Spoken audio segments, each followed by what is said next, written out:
today. I'll say now, take a break. The truck will be here in about 10 minutes.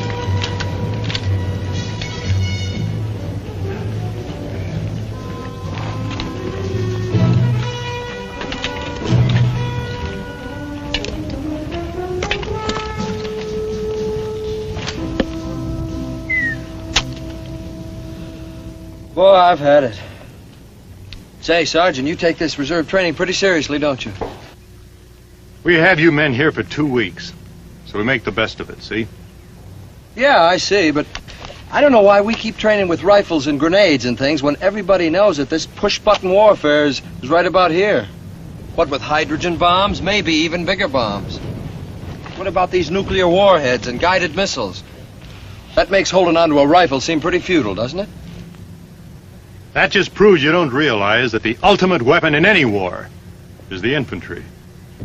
Sergeant, we know you guys slugged it out with a rifle during World War II, when a rifleman counted.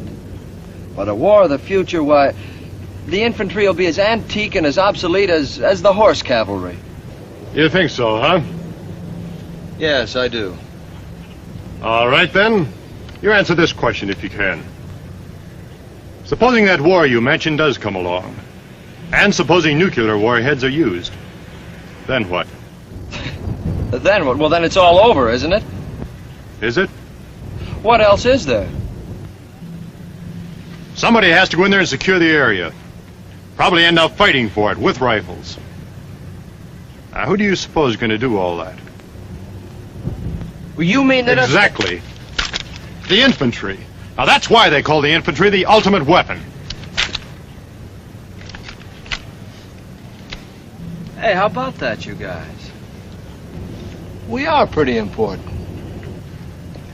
Why, you guys are 10 times more important than you ever were before. All right, now let's suppose that nuclear war you mentioned does break out. Why, it'll happen so fast you're not going to have years or even months to train the troops. They've got to be ready right now. Trained and equipped and ready to go. Well, that's one of the main reasons for the whole reserve training program. You know, Sergeant, that does make a little sense. I just never thought of it that way. It makes a lot more than just sense. It's like having a defense insurance policy all paid up and waiting for you. Yeah, but now look, if this next war does come along, it's going to be a lot different than World War II. None of you men are old enough to remember when Pearl Harbor was hit. But I'll tell you here and now, we weren't ready for any long, tough fight. Yeah, we were pretty lucky. We were lucky we had allies to fill in the gap till we got ready. They bought time for us, so we trained the troops that were eventually needed. Oh, we won, didn't we? Isn't that the important thing? We won, all right. But we spent a lot of time training citizen soldiers, guys just like yourself, that were needed for those final victories. And I'll tell you this, all during those years, while we were getting ready, it was always touch and go. So we dug in and did the best we could. I know, I was in there from the beginning. You were in the Pacific, weren't you, Sarge? Yeah, I was up in New Guinea. If there's ever a campaign that was fought with few soldiers, with little training, it was New Guinea. I remember New Guinea from one end of it to the other. And the one thing I always remember, we never had enough trained troops. How come? Whose fault was that? It was nobody's fault. It's just we didn't have enough reserve outfits training and ready to go when Pearl was hit. I was up in Hawaii at the time. One of the first outfits sent to Australia, then up to New Guinea. I'll never forget those days. Water and mud were the things that dominated our lives. This was New Guinea. There were months at a time when the rain fell every day, until after a while we didn't even notice we were wet. We lived with it all day and bedded down in it at night.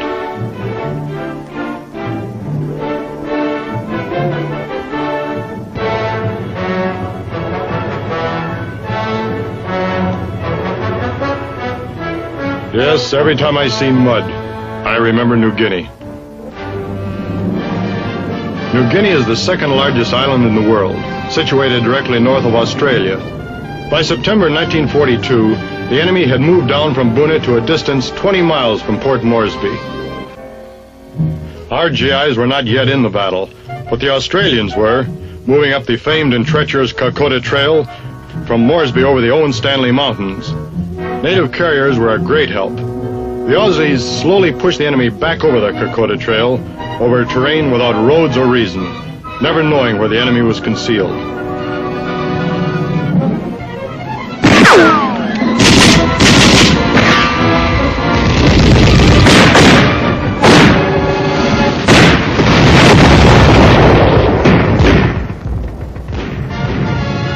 The problem of supplying the Australian troops in the Owen Stanley mountain range, which ascends to 14,000 feet, was solved only by air. But there were no airstrips on which to land and unload the needed ammunition, food, and medicines. The astonished natives watched the aircraft fly in low and drop supply containers in the open fields. These Australian allies had been fighting alone in New Guinea from the start. But in the fall of 1942, we began to arrive. First at Port Moresby, where we loaded into aircraft to be airlifted over the Owen Stanley to the north coast.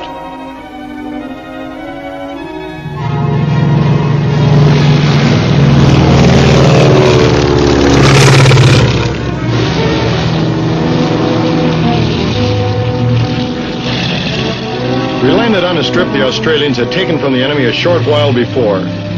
It was here in this vicinity that the Yanks received their baptism of fire, at Buna and Sanananda. Although each one of the troops fought well, we engaged the enemy with little equipment, and soon discovered our training had not completely prepared us for the brutal battles which lay ahead.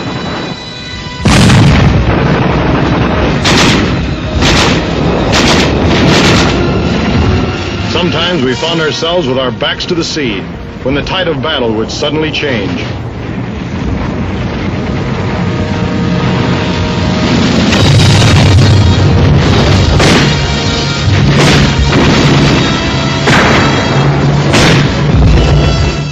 Buna Village, Buna Mission, and Sanananda Point, all desperate battles, fought and won by desperate troops.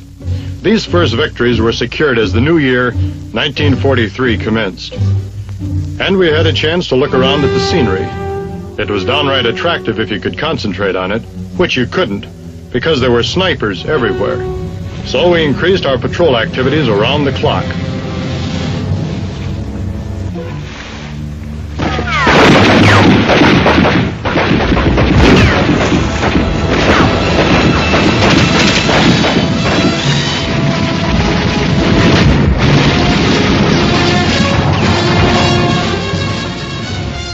Since there were no roads of any consequence along the north coast of New Guinea, and since the jungle grew in a stubborn tangle right down to the beaches, we started to leapfrog from shore to shore westward by small craft and rubber boats. We advanced slowly, hitting enemy concentrations where we found them.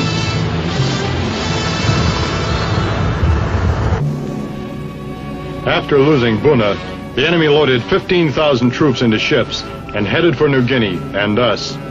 The Allied air forces spotted the convoy in the Bismarck Sea.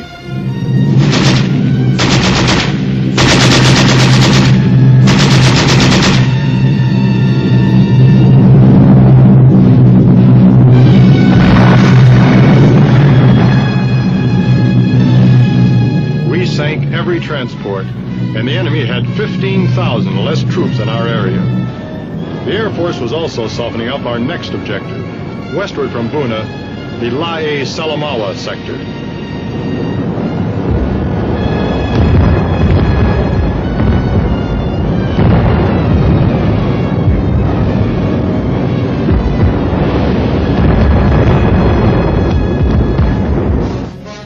Although we didn't have many troops in New Guinea at this time, we did have some highly specialized ones, such as the 503rd Parachute Infantry Regiment.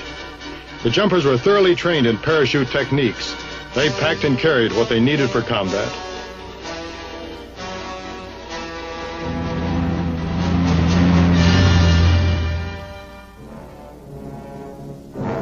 At the airstrip in Moresby, a parachute is loaded into aircraft for their first combat jump.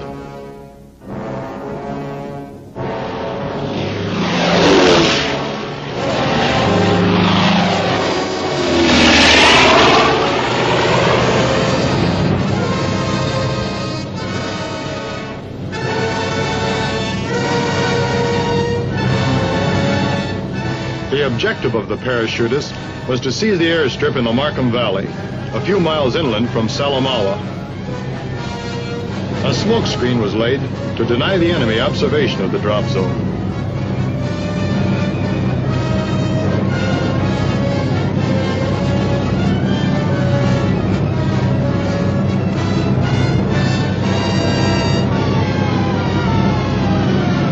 Make no mistake about the parachutes. They are only a means of transportation. The airstrip was seized by these infantrymen on the ground after the jump.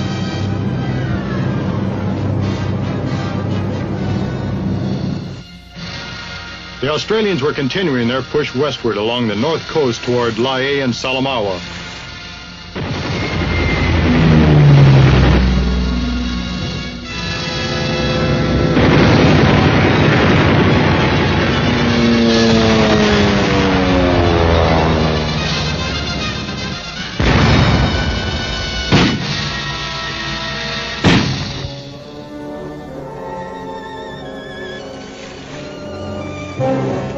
We were converging on Salamaua too.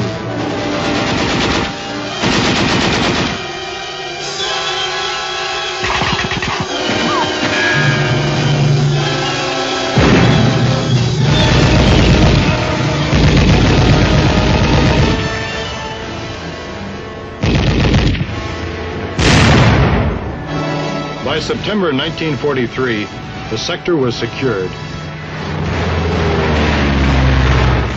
In December of 43, with a few more troops, ships, and planes, we stage our biggest amphibious landing to date. We leaped up to the island of New Britain to secure our New Guinea victories. On the northeast coast of New Britain, the enemy had his largest base of the Southwest Pacific, Rabaul. We sealed off Rabaul by taking the southwest sector of the island at Arawi and Cape Gloucester. It took us a year to advance 240 miles north from Buna. That left 2,240 miles of island hopping before we reached Manila. At the rate we were going, it'd take us about 10 years before we reached the capital of the Philippines. We didn't have enough trained troops to go any faster. That's why the United States was lucky to have time to train more troops. You know, I'm beginning to see what you mean when you say it is important to have trained troops ready for action when they're needed. That's right. But remember this.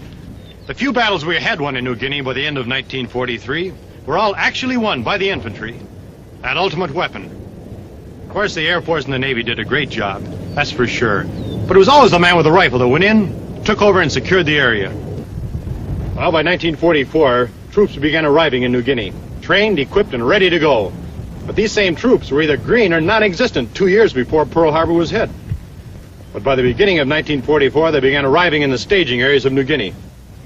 I bet they looked pretty good. They sure did. Well, things were beginning to look a lot better all around. But we weren't kidding ourselves. We still faced the toughest enemy stronghold in New Guinea. Ared, Wewak, and Madang. Fully garrisoned, armed to the teeth, and waiting for us. But the brass had no intention of hitting the big enemy concentration head-on. The new strategy devised a whole new concept of island fighting. We called it hit 'em where they ain't. It all started when we leapfrogged up to the Admiralty Islands. Now, this is the way it works.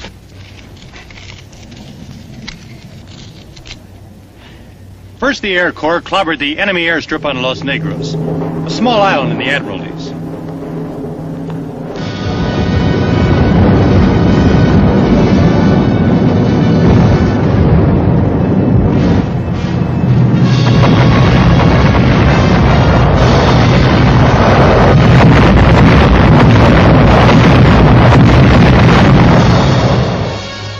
The Admiralties is composed of the large island of Manus and many smaller islands, such as Los Negros.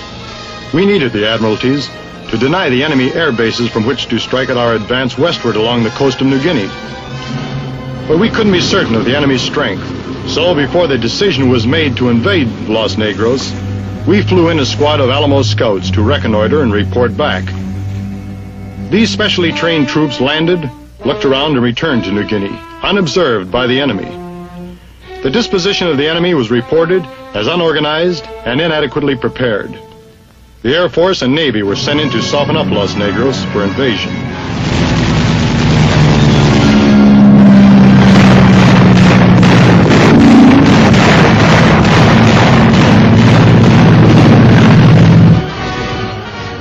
A reconnaissance in force was convoyed to the Admiralties. This reinforced battalion went ashore to seize the Los Negros airstrip, with the commander-in-chief on hand to observe the operation.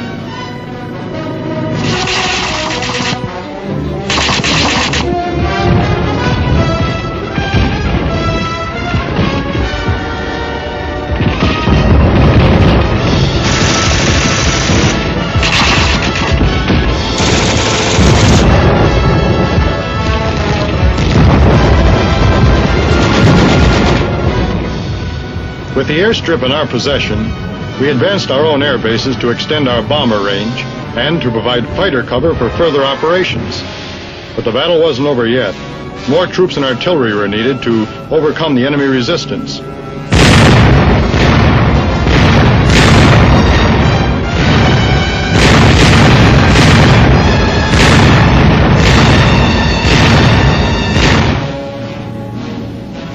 The success in the Admiralties created new opportunities. The Supreme Commanders, General MacArthur and Admiral Nimitz, met to plan new strategy. It was decided not to invade Wewak and Madang. Instead, we would leapfrog 800 miles to Itapi in Hollandia, bypassing the enemy strongholds. We kept the enemy guessing about our next move as we continued airstrikes against all of his bases.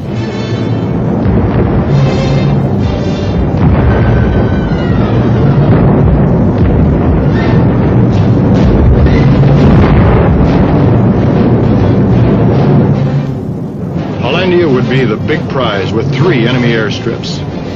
By April 1944, we were ready for Itapi and Hollandia.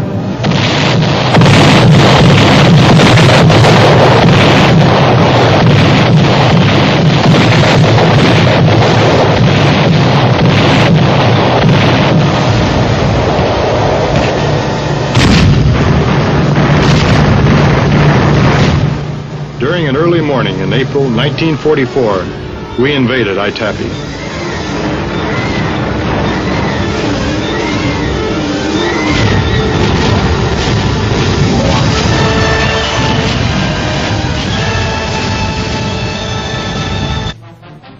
At the same time Itapi was invaded, we hit Hollandia from 2 sides, Tamahamara Bay and Humboldt Bay. Both approaches led inland to Lake Centeni, where the airstrips lay.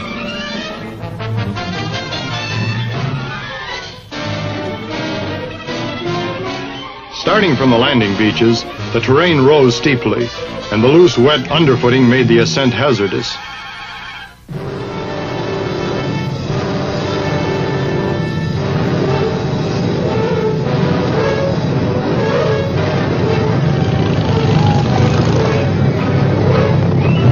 Somehow we managed to get our Amtraks up and inland to the lake.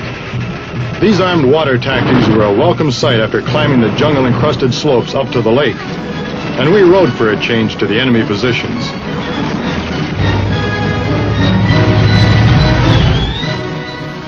But what small pockets of resistance we did find were quickly overcome. The rest of the enemy fled to the hills.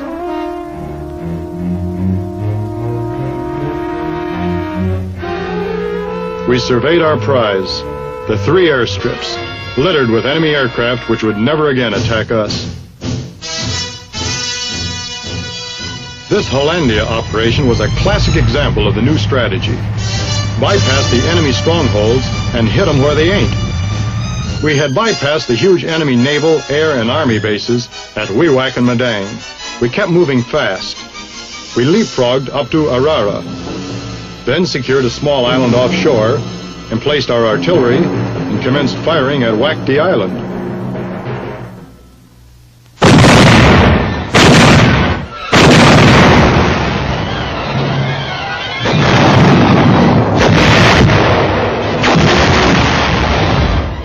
Wakti is a small island, and after the relatively easy success of Hollandia, we half expected a pushover here, but we were wrong.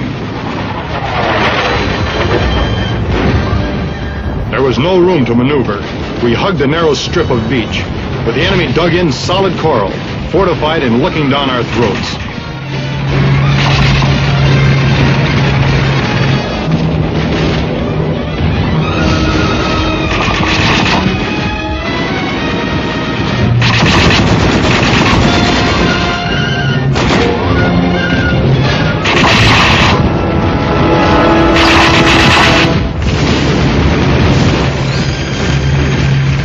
Yes, again, our objective was another airstrip, to deny the enemy its use and to provide our Air Force with an advanced base from which to extend our bomber and fighter range.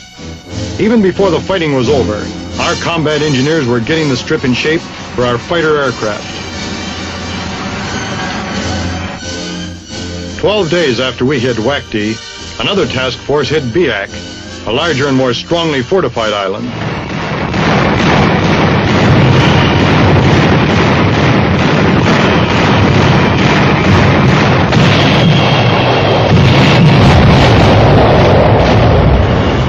Of the troops hitting the beaches at Biak, many were now veterans of amphibious warfare, but many more were getting their first combat experience. The Biak campaign was to become one of the most difficult in the battle for New Guinea.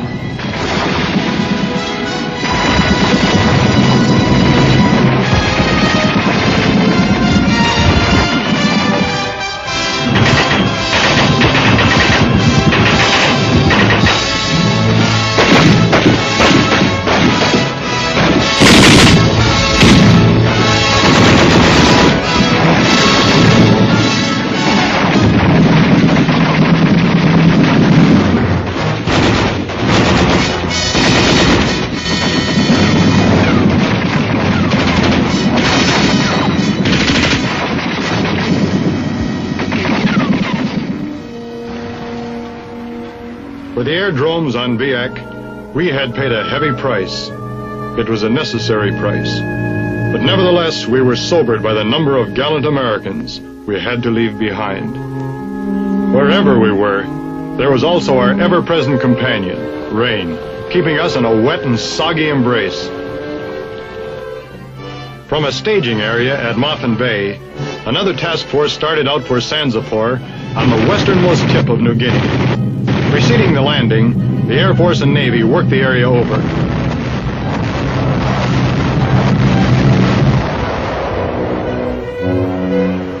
Sanzapor turned out to be one of those unexpected surprises. We were prepared for a rugged fight, but the enemy, what there was left of them, just melted away into the jungle, and we grabbed the airstrip without too much trouble.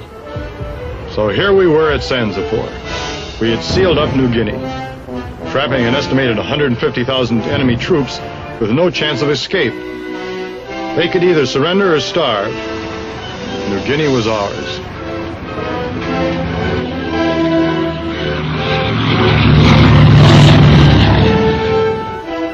We took Sanzapor 2 years and 8 months after Pearl Harbor. By that time, more troops, trained, equipped, many of them combat veterans, were available and loaded for the next big operation, Leyte, in the Philippines. And that's the way it went. Uphill all the way. And I mean uphill. Because we didn't until 1944 have enough trained troops in New Guinea. Ah, it's true we did all right in the final phase of the New Guinea scrape. But we could have done better.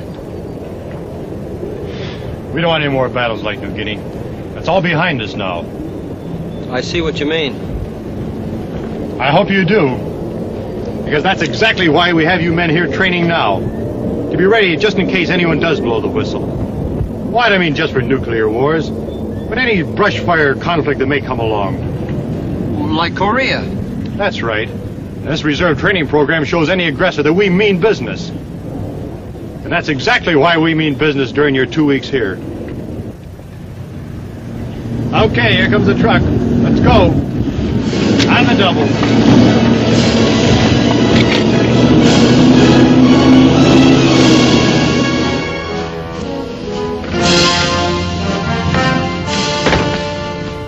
Hey, Sarge. Hey, Adams, how you doing? Not bad. So, you know, after 2 weeks of reserve training, well, I feel pretty good. In more ways than one, I bet. How do you mean? Well, you got a couple of weeks of training under your belt. And? Well, I think you understand your role as an infantryman better now, right? Yeah, I know. I'm the ultimate weapon. That's right. If you don't think the Army feels that way, look over there.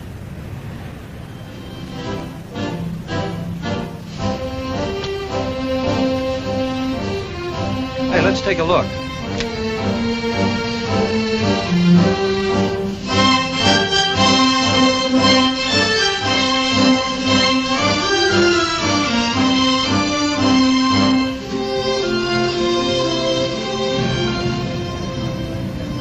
A statue in your honor. You and all the other infantrymen, past or present, were the ultimate weapon in any war.